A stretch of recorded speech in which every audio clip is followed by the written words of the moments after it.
Good morning, good afternoon, good evening, you lovely, lovely people, whichever one it is for you.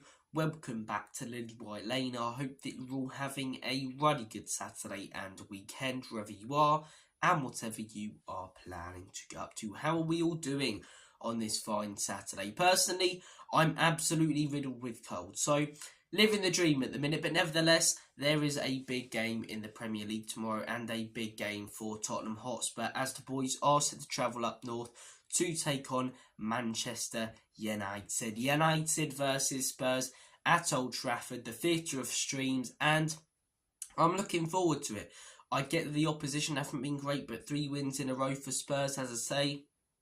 We're heading into this game with some confidence, and Man United haven't been great so far this season. A lot of similar problems for us and Manchester United. Both teams, as I say, creating good chances, scoring good goals, playing some good football, but defensively switching off and problems with the system. So it's going to be an interesting game, but we're not here today to preview it. If you guys want to check out the preview, check out the brilliant video that was done by the legend himself, that is Chang from Malaysia, the other day on the channel. We are here to do a combined 11 between Tottenham Hotspur and Manchester United players. For those of you who don't know how a combined 11 works, it's pretty self-explanatory. Let's say there's a Champions League final this weekend against a side like Real Madrid.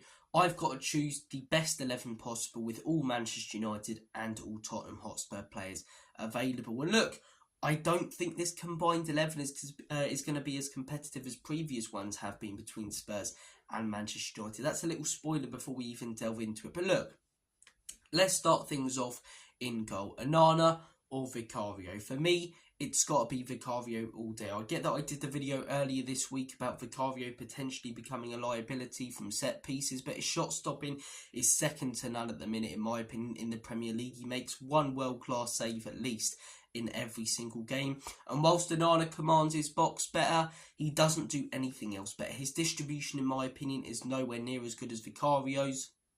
His shot stopping is nowhere near as good, which is your most important attribute as a goalkeeper. Again, yes, he commands his box, and as big of a part as that is in a goalkeeper's game, that's not enough, in my opinion, to get him in over Vicario. Yes, he costs us a few points, Vicario, but he also saves us a fair few. Did last season and will this season and has already. That save against Karabag, where the guys had the shot from outside the box and he dives across his goal like Gordon Banks. You won't see that from Onana. You won't see that from many keepers in the top European league. So Vicario goes in the goalkeeper position. For me, right back, Mazraoui or Pedro Porro. For me, it's got to be Pedro Porro, because whilst I really do like Mazraoui, I think he did well at Bayern, he hasn't properly proved himself in the Premier League. He started a couple of games, had a bit of game time so far at Man United, but he doesn't, really do anything outstanding and hasn't so far. When he settles in and we do this combined 11 later in the season when Man United travel to our stadium, maybe he goes in, but he hasn't had enough time so far in the Premier League. He hasn't proven himself, whereas Pedro Porro can be a little bit suspect defensively, but he's more the attacking wing back than Udogie. So far this season, definitely. Both are definitely inverting and going forward. And, if we're playing Kulu and Maddison, at times we're technically playing with 4 number 10s, although they're all going in different directions. Udogie's the one more likely to do defensive work. I haven't really seen Pedro Porro do defensive work, and that's a systematic thing, because going forward, he's so dangerous. He's so good. I don't think there are many better wing-backs in this league than Porro when it comes to going forward. Trent is the first one that comes to mind. No one's close to Trent, but who else goes forward like him and, can score a banger like him? Kyle Walker, not the same player he was. Still, world-class, still quicker than most players in the Premier League, but are you going to see him score a banger from outside the box as often as you do with Pedro Porro? Make those brilliant runs, put in a top-quality cross? For me, Porro goes in there. He smashed it last season. He's getting better by the game. And as I say, he's a real threat going forward. Centre-back partnership. This is going to turn into the Spurs lineup for Sunday, not the combined 11 in it. Sorry, Manchester United fans, but I've got to go with Romero and Mickey van der Ven. Yes, we conceded a lot of goals, but again, that's because our team's on the halfway line every single game. What Man United player gets in? Lisandro Martinez, fantastic, but had some huge injury problems. Do no fault of his own, but he hasn't really had the game time over the last couple of years to get in. Varane's just retired. I don't even know if he was still at Manchester United, to be honest. De Ligt, At one point in time, a phenomenal defender at Ajax when they were against us in the Champions League final, one of the best in the world when he first joined Bayern, but recently not been fantastic, and he's looked okay at Man United, but just like Mazraoui, hasn't hugely had a chance to prove himself. Mickey van der Ven, one of the best defenders in Europe, and if he was surrounded by a better team in terms of quality, not just defensively but up top, and we didn't have to play the high line that we do, although the recovery pace would be slightly taken out of his game, and we saw that when the line dropped back a tiny bit against Brentford, he'd be even better in my opinion. He is such a good defender and he's so underappreciated still. I keep seeing combined 11s and people putting in players over and I'm like, what are you smoking? Mickey van der Ven, in my opinion, is one of the best defenders in Europe, and I will stand by that statement. He is top quality. He really, really is. And Christian Romero, yes, Lisandro Martinez won that World Cup alongside him in the 2 Copa Americas, but who was really the standout star in those competitions? It was Romero. He was the one who had Messi coming out after games saying he's, the best defender in the world. I don't necessarily believe that. I believe he can be suspect at times. So far this season, he's lost his man a fair few times, but Lisandro Martinez does the same. And again, Lisandro Martinez, really good player through no fault of his own, but he's had huge injury problems over the last few years, whereas Romero's been quite lucky in that respect. We've seen a lot of Romero. He's been very consistent for the most part, especially since the start of last season. So for me, it's got to be Romero and Mickey van der Ven. Left back. Look, when I do these combined 11s, I factor in everything. I factor in form. I factor in availability. Udogie hasn't been great so far this season, so although he's more of a natural right back, I'm willing to put Dalot in this position. I think when he does play the left back role, he does it very well. He's been very consistent for Manchester United. I really like him. Whilst Udogie is a player I really like, towards the end of last season, beginning of this season, I know that, he had the big injury, as I say, right at the end of last season and over the summer, but he hasn't quite been cutting it. Whereas Dalot is a player I really like. Udogie, as I say, I think if he can get that form back consistency that he had for the first half of last season, he goes in there all day long. But again, I don't want to turn this into a complete Spurs lineup, so I'm going to put Dalot in there. The midfield 3. Again, factoring in form, how good the player is. If there was a Champions League final this weekend, who would I choose? The midfield 3 I am going to go with is Kobbie Mainoo, Bruno Fernandes and James Maddison. James Maddison goes in there. I think he's been fantastic so far this season. He was incredible at the beginning of last season, had that injury. When he came back from that injury towards the end of the season, he wasn't the same player, but the start of this season, he's looking like the player he was at the start of last season. Consistent, dangerous, creative, his agility, as I say. I watched him in the Brentford game in person, and something that Maddison gets slated for by a lot of people is a lack of strength. He really had it in that Brentford game, weaving in and out of plays, but also using his body to shrug them off. I think Maddison goes in there all day long. Kobbie Mainoo, he's a player who I really, really rate. I think he's absolutely fantastic. Hasn't had an unbelievable start to this season, but what an impact, man. What an impact. At the beginning of last season, I mean, who's Kobbie Mainoo? No one really knew about him, apart from Man United fans who knew that, he was coming through their academy. And only half of them knew that, whereas end of the season, he's lifting an FA Cup as one of their star men and getting called up for England at the Euros.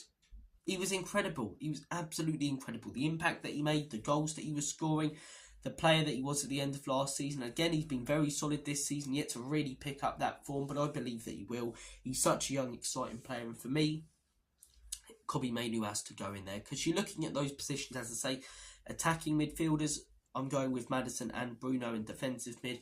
I'm going with Mainoo. Who else is there, really? Who else? For Manchester United, Eriksen, nowhere near consistent enough, Ugarte hasn't proven himself, just like Mazraoui and De Ligt. For Spurs, Bissouma, very inconsistent. Pape Matar, very inconsistent, to be honest. Wasn't for a lot of the time last season, but has been. Rodrigo Bentancur, I said what I said about injuries with Lisandro Martinez, so I can't have double standards. I've got to say the same thing about him. Haven't seen enough of him over the last few years, so yeah, I think Kobbie Mainoo goes in there, I think Maddison goes in there, and I think Bruno goes in there. He's a very hateable player, a little rat-looking mug, isn't he? He really, really is. I'm not one to judge people for their appearance, but when he's whining and moaning about decisions, going against Manchester United. I'd love someone to slap him right round the face. I don't advocate violence, but I wouldn't say a word if someone did with Bruno Fernandes. You know, if a player like Roy Keane, I know we don't have many players like that now, but Romero just clattered into him. Take a yellow card, don't do anything ridiculous, but go in and clatter into him, man, and stand over him. I really don't like Bruno, but he is a very good player. You can't deny it. He's very creative, as I say, dangerous. He's been dropping deep more over the last couple of years. Whilst Man United have been a pile of pygmy hibbo shite over the last few years, I think he's been one of their shining lights. And I really do like Bruno. A few times when the going gets tough, as I say, he starts running away. But yeah, I think Bruno's a great player. I do think he's a great player, and I think he gets in there over the other Spurs options and Man United options available. Moving on to the front three. Up top, I am going to go with Dominic Solanke. Rasmus Højlund, good last season, but Solanke, in my opinion, had a better season in the Premier League at Bournemouth. Scored 2 goals so far this season. I believe he's picking up some form and will continue to bang in goals. But as I say, his stats in the Premier League are better than Højlund last season, his most recent form. Overall, as I say, I think Højlund's a good player, but he goes in there. Xerxes scored a couple of goals, but hasn't really proven himself this season. Rashford's more of a winger. So, he's the player who goes in for me. Dominic Solanke. Left wing, I'm going to go with... I really like Sonny. So I'm going to put him in because he is still a top tier player. Over the last 10 years, he's been consistently brilliant, but he's definitely declining in my opinion. He's definitely not the same person that he was. You can look at stats and facts, but I saw him in person against Brentford, and this is where stats can be misleading because you look at the stats. Oh, he created this many good chances. Yeah, good chances that he created when he was pretty much 1-on-1 with the keeper and should have took it on himself. You know, there was one moment in that Brentford game. He was played through with Madison, beat about 3 or 4 players, and he just slowed it down and laid it off. It was pointless from him. So, Heung-min Son, for me though, goes in there. Garnacho is a player I really like. Hasn't really been playing so much this season, which I don't really understand why.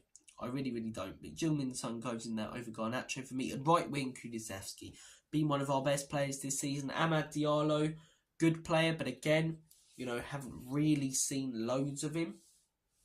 And hasn't been unbelievable. He's a young player, got a lot of potential.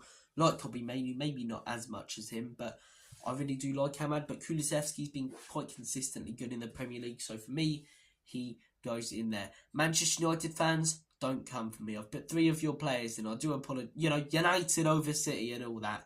Liam Gallagher City. How do I appeal to the Man United fans? I don't know. Roy Keane, yippee. But look. 3 Manchester United fans going to the starting 11, and is it 3? Yeah, Dalot, Bruno Fernandes, and Kobe Mainoo. But I just think player for player, when you look at all the other positions, we've got a lot more consistent and quality players than them right now. But again, I wouldn't be surprised if they beat us. We've got a lot more consistent and better players. 2 of their players get into our 11. It's hard to find any really. But I wouldn't be surprised if they beat us on Sunday because it's at Old Trafford, because recently we've been poor there, because our high line can get easily exposed by quick players. So it's going to be an interesting game. Again, Man United fans, don't lynch me, don't whack me. I've only put 3 of your players in. But look, as I say, Dalot, I think, is a quality player. Kobe Mainoo's fantastic. And for me, Bruno Fernandes goes in there because the other midfielders from both clubs aren't consistent enough. But look, the combined 11 is as follows. Vicario in goal. Pedro Porro, Christian Romero, Mickey van der Ven and Diego Dallo. At first there it looked like I was doing the Spurs lineup for Sunday again. Midfield 3 of Kobe Mainoo, Bruno Fernandes and James Maddison, with a front 3 of Dominic Solanke, Heung-min Son and Dejan Kulusevski. Guys, thank you very much for watching. I'm going to curl up into a ball of filth. Sorry for myself because I feel like absolute dog shit. Take care of yourselves. All the best. Enjoy the game tomorrow. Have a good weekend. And as always, come on you Spurs.